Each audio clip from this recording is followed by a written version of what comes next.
Hi, this is Kevin Thomas, and welcome to the At Home Film Festival. This week, we're going to take a look at the oldest profession. Wait a minute, it's not what you think, but that's a good idea. Maybe next week. The oldest profession truly is the con artist, someone that gets you to give you their money. That is their job, to take your money. There's a lot of classic ones I'm showing back here, but I'm not going to show these ones that are super popular that you may have already seen.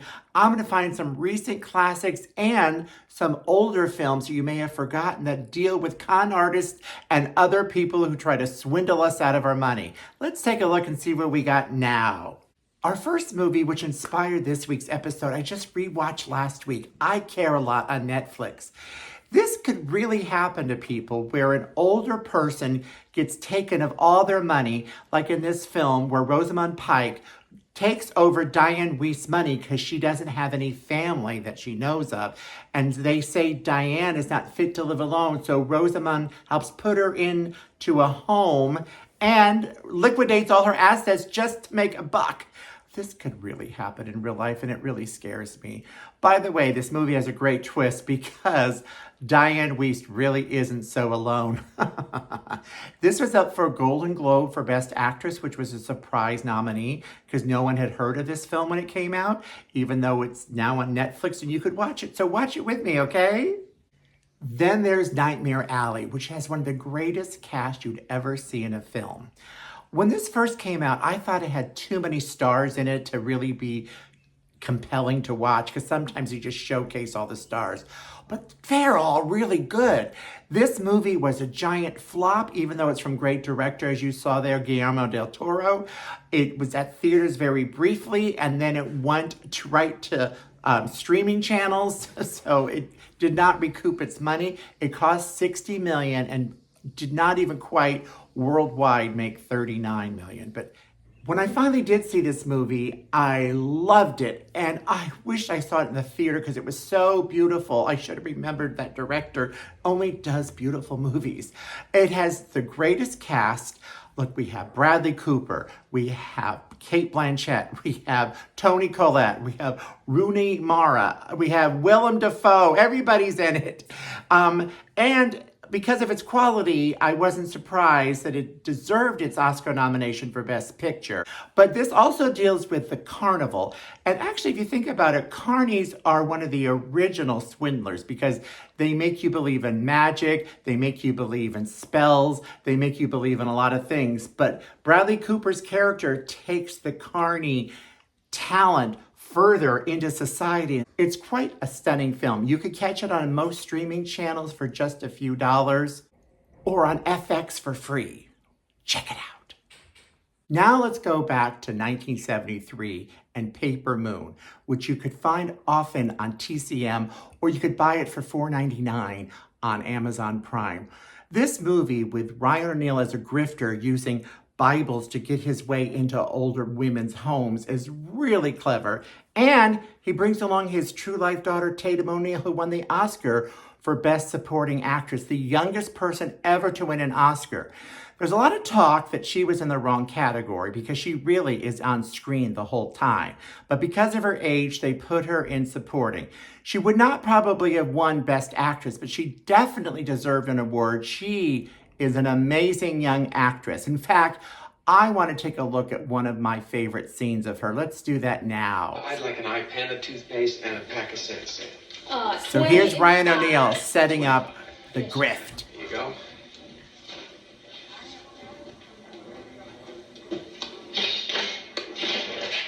$75 makes 1, 4 makes 5, 15 makes 20. Thank you very much. I don't need a bag.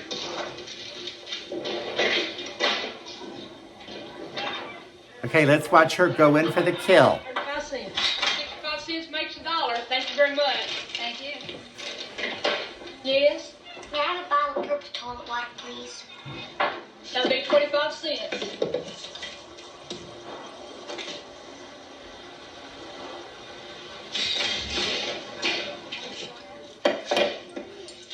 There you go.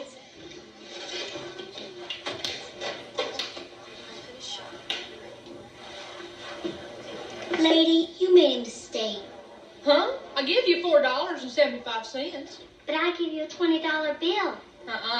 You give me a 5. No, ma'am, it was a $20 bill. You give me a 5 and I give you $4.75. It was a $20 bill.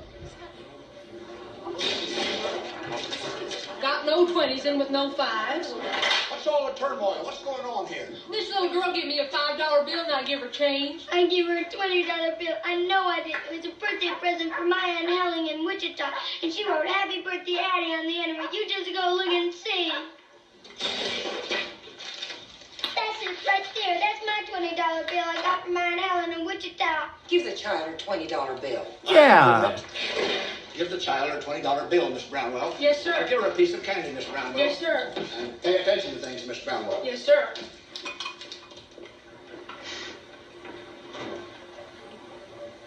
Another classic for me is The Lady Eve. I think I featured this on the show before. It's so good.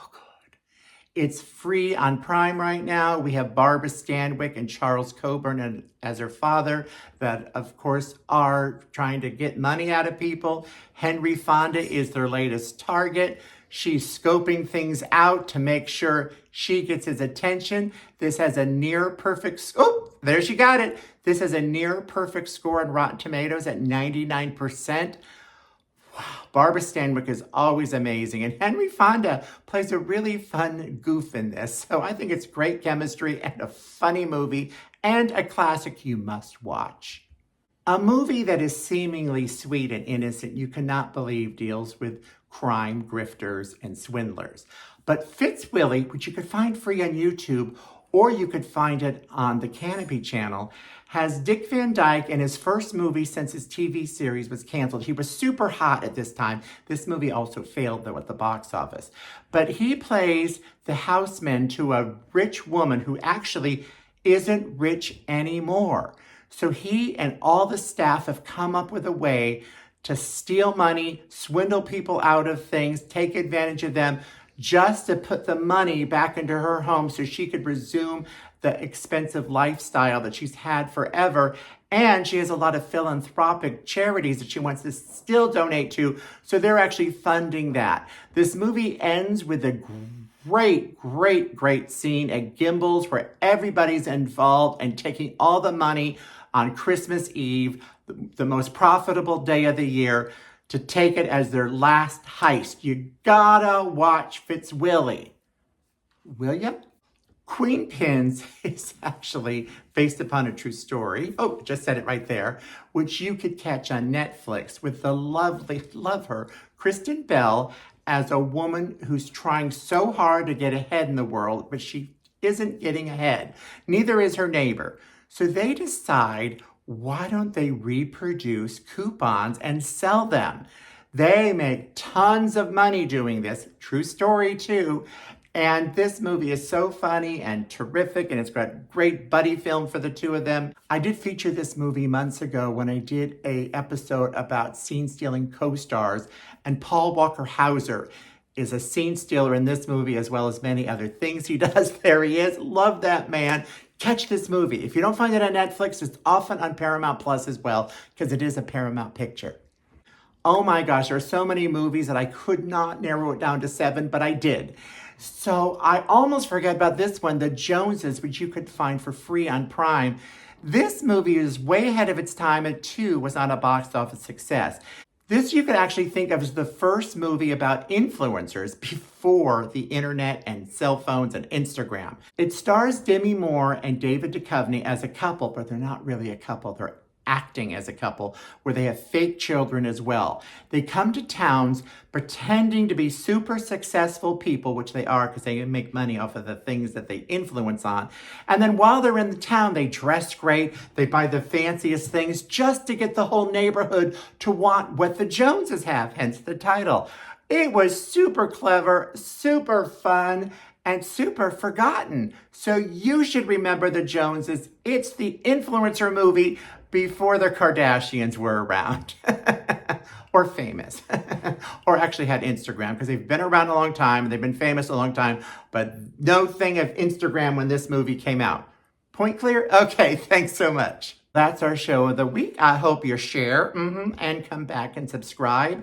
I'm cheating a little. I am doing a big successful movie at the end here. I just really couldn't cut it out. But Dirty Rotten Scoundrels is super funny. I just love this movie.